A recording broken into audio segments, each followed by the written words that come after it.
Emang mau ditutup kan? Sederalun Komisi 1 DPRK Aceh Tamiang melakukan peninjauan langsung ke RSUD Aceh Tamiang. Kegiatan mendadak ini dilakukan seluruh anggota Komisi 1 yang berjumlah 7 orang bersama Wakil Ketua DPRK Aceh Tamiang, Fadlon, dan PLT Sekretaris DPRK Aceh Tamiang, Adi Dharma.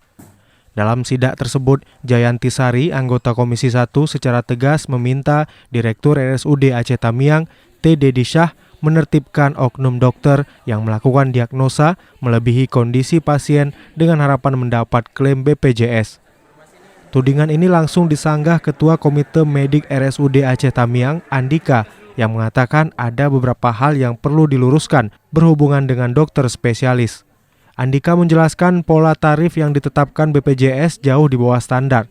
Ia mencontohkan dengan anggaran Rp150.000 hingga Rp180.000 per pasien, rumah sakit harus menerima pasien rawat jalan. Menurutnya, anggaran sebesar itu tidak bisa menutupi biaya pasien penderita penyakit dalam. Ia juga menyoroti kebiasaan masyarakat mendaftar ke pesertaan BPJS setelah menderita sakit parah agar bisa menjalani operasi. Tidak sedikit juga masyarakat langsung berhenti dari kepesertaan BPJS setelah operasi dilakukan. Dalam sidak ini, seluruh anggota Dewan sempat berkeliling melihat sejumlah ruangan rawat inap dan berdialog dengan sejumlah perawat serta tenaga honorer. Dewan sempat menyoroti tingginya angka antrian di loket pengambilan obat. Dari Kuala Simpang, Rahmat Wiguna, Serambi On TV.